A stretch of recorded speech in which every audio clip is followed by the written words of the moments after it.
तो हेलो दोस्तों, आप सभी का स्वागत है हमारे यूट्यूब चैनल टोटल लर्निंग पर। आप सभी को गुड इवनिंग, जय श्री राम, राधे राधे।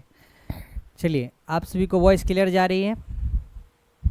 चलिए, सभी को गुड इवनिंग, सभी गुड इवनिंग, सभी को गुड इवनिंग। चलिए, तो आज जो हमारा क्लास है दोस्तों, वो है हमारा ऑब्जेक्टिव यानी MCQ का आगे 20 क्वेश्चन जो हम करने वाले हैं। चलिए, थोड़ी देर में इसको शुरू करते हैं फटाफट।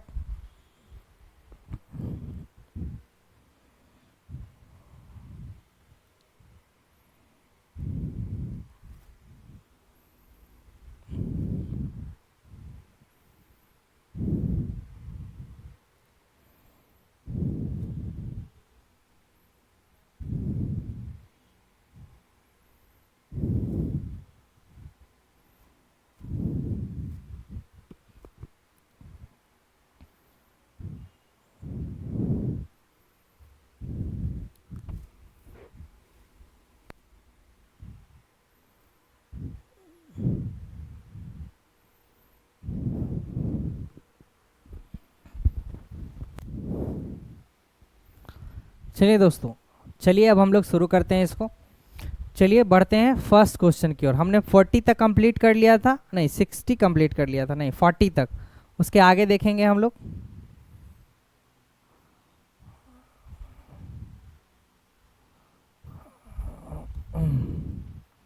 फोर्टी तक हमारा हो गया था।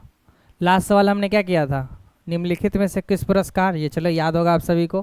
अब हम लोग बढ़ते हैं अपने अगले सवाल की ओर। अगला सवाल हमारा ये है कि सबसे पुराना वेद कौन है? आप लोगों ने वेद पढ़ा होगा। वेद जो है भारत में, भारत बोल रहे हैं, वेद जो है वो 4 प्रकार के हैं। आप सभी को पता होगा, ऋग्वेद, यजुर्वेद, सामवेद, अथर्ववेद। तो बताइए सबसे पुराना वेद कौन है? सबसे ओल्डेस्ट जो है वो वेद कौन सा है? सबसे पुराना वेद कौन है? ऑप्शन है आपके सामने, ऋग्वेद, यजुर्वेद, सामवेद, अथर्ववेद। चलिए दोस्तों बताइए इस सवाल का उत्तर क्या हो जाएगा? सबसे पुराना वेद कौन है? तो दोस्तों सबसे पुराना जो वेद है वो है हमारा Rigveda. Rigveda is a right answer. Option number A क्या हो जाएगा आपका सही उत्तर हो जाएगा। चलिए अगले क्वेश्चन की ओर बढ़ते हैं। क्वेश्चन नंबर 42 ये कहता है कि कांग्रेस ने पूर्ण स्वराज की घोषणा की, कब की? ऑप्शन है आपका 1920, 1916, 1929, 1962। इसी से जुड़ा हुआ सवाल पूछा गया था 2023 के पैरामेडिकल के एग्जाम में, जो आप सभी ने पेपर में देखा होगा कि कांग्रेस ने पूर्व स्वराज की मांग कब की। वो डेट था, यहाँ ईयर है, तो आप लोग डेट सबको पता होना चाहिए। चलिए तो हम लोग ईयर की बात करते हैं।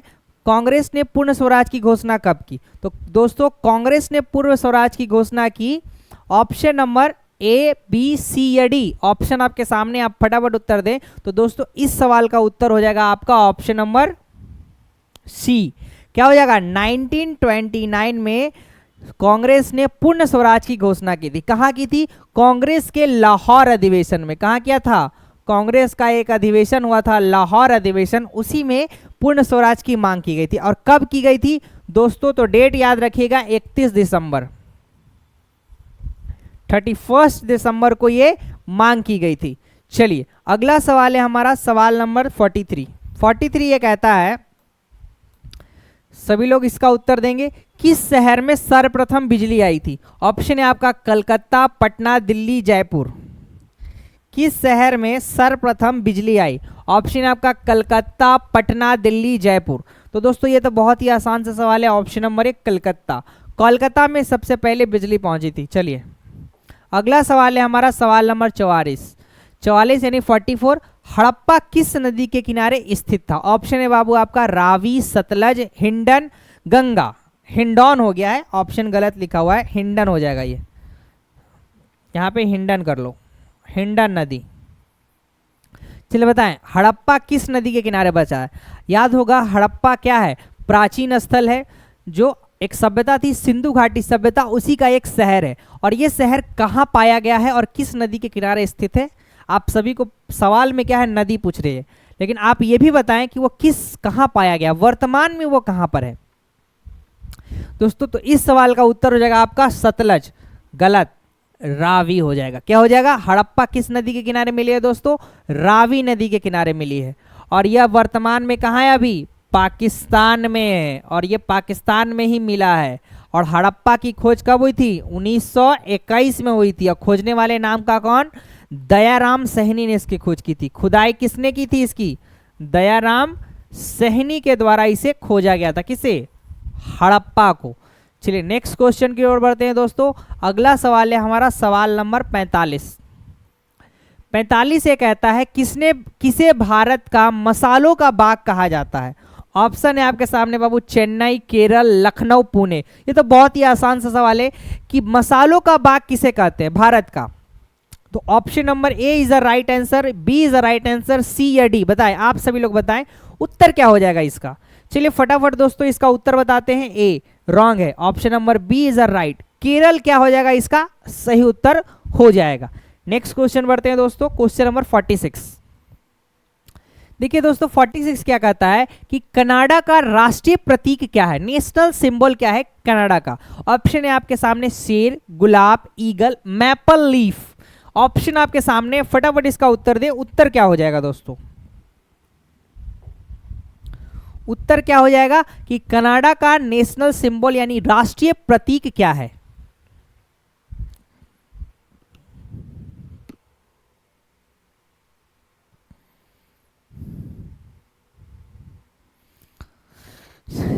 चलिए दोस्तों बताएं।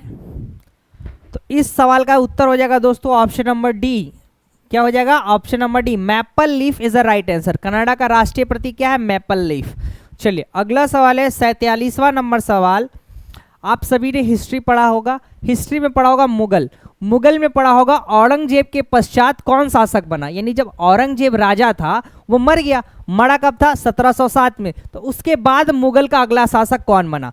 बहादुर शाह, नादिर शाह, अकबर द्वितीय, शाह आलम द्वितीय।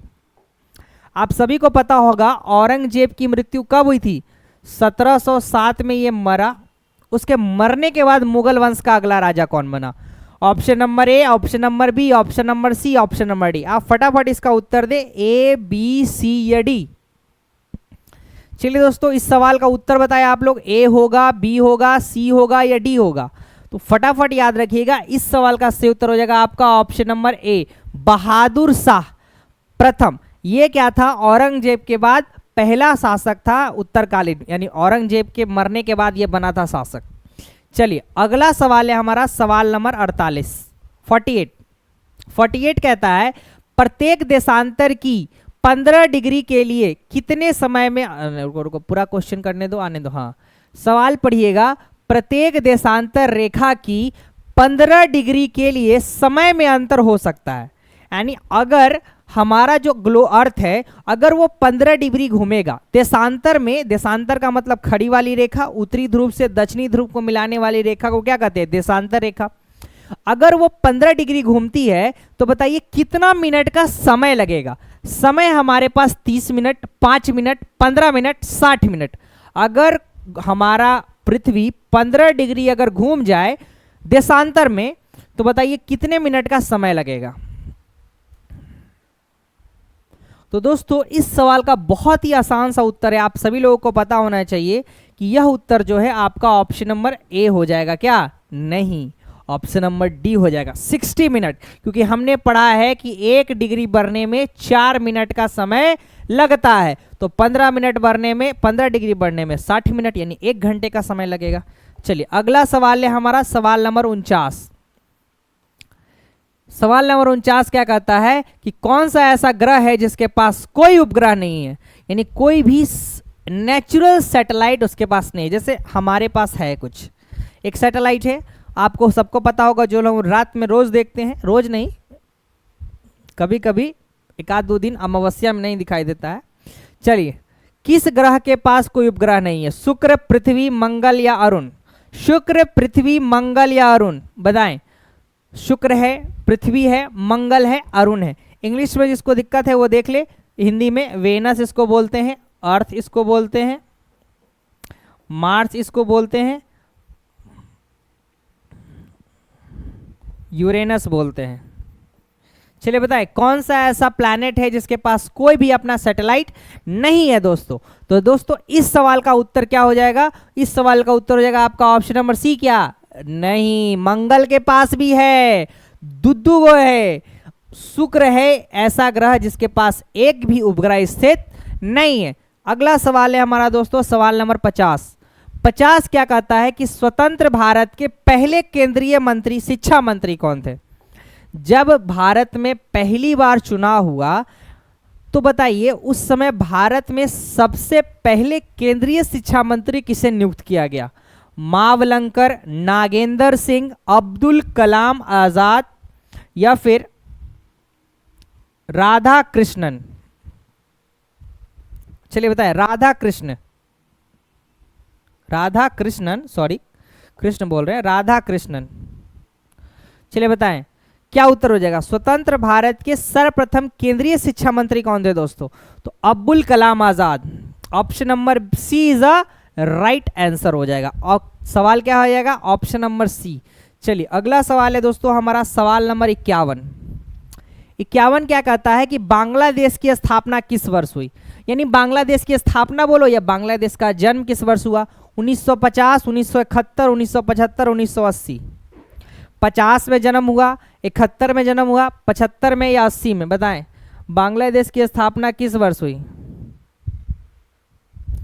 चलिए बताइए। तो दोस्तों क्या हो जाएगा इसका? Option number B. क्या हो जाएगा? 51 का बी। 1971 में, जहां इंडिया और बांग्लादेश के बीच सबसे बड़ी बॉर्डर लाइन बनती है जिसको हम लोग जीरो लाइन बोलते हैं, पता है ना। चलिए अगला सवाल है हमारा सवाल नंबर 52, 52 यह कहता है कि वर्तमान में मूल कर्तव्यों की संख्या कितनी है? 11, 10, 9, 8? बताएं ऑप्शन नंबर ए, बी, सी या डी? क्या हो जाएगा? वर्तमान में हमारे पास फंडामेंटल ड्यूटीज कितने हैं? तो फंडामेंटल ड्यूटीज आप बताएं, तब तक यहां देखें ये कहां से लिया गया है दोस्तों? तो ये लिया गया है हमारा रशिया से। फंडामेंटल ड्यूटीज हमने कहां से लिया है? रशिया यानी कि रूस से। चलिए पहले ये नहीं था, बाद में इसे जोड़ा गया। तो बताएं इस सवाल का उत्तर क्या हो जाएगा?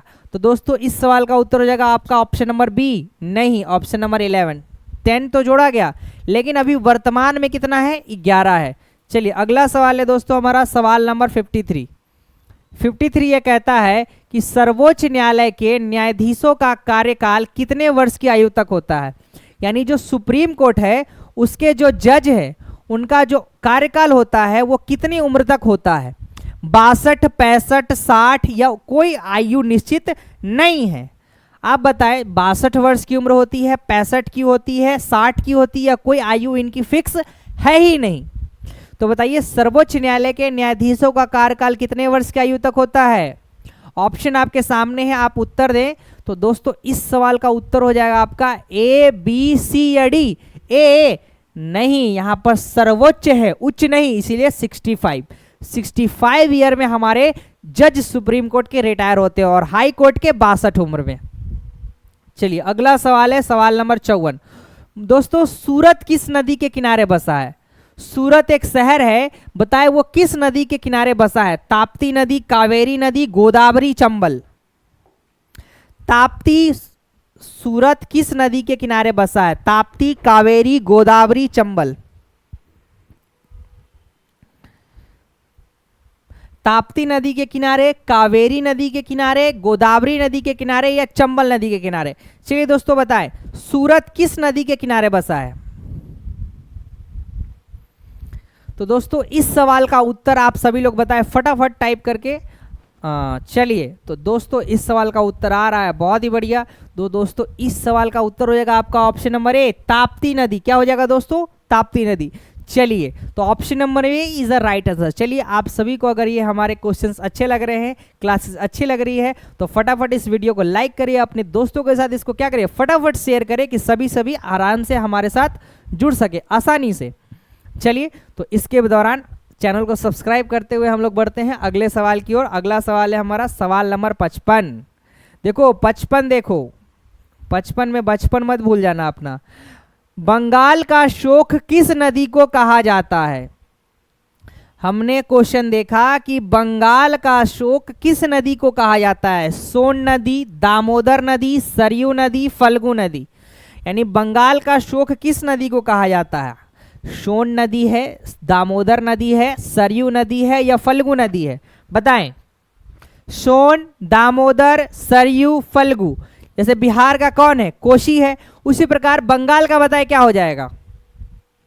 तो दोस्तों बंगाल का ऑप्शन है ए, बी, सी या डी, आप लोग बताएं। ए होगा, बी होगा, सी होगा कि डी होगा। तो दोस्तों इस सवाल का उत्तर हो जाएगा आपका ऑप्शन नंबर बी, दामोदर नदी। क्या हो जाएगा, option number B is the right answer.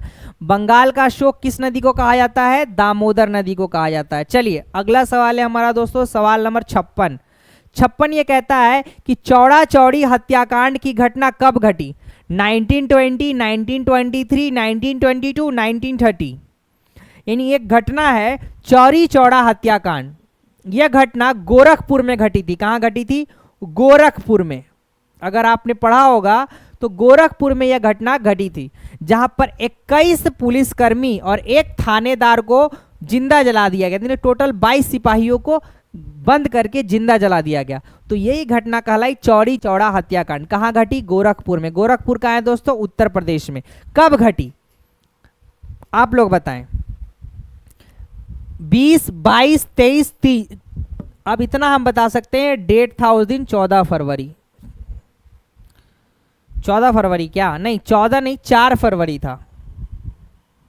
चलिए 4 फरवरी की दिन यह घटना घटी थी। और यह घटना घटी 1920 में। क्या 1920 में, क्या नहीं, 1922 में घटी। यानी यह घटना घटी 4 फरवरी 1922 को, जिसे कहा गया चौड़ी चौड़ा हत्याकांड।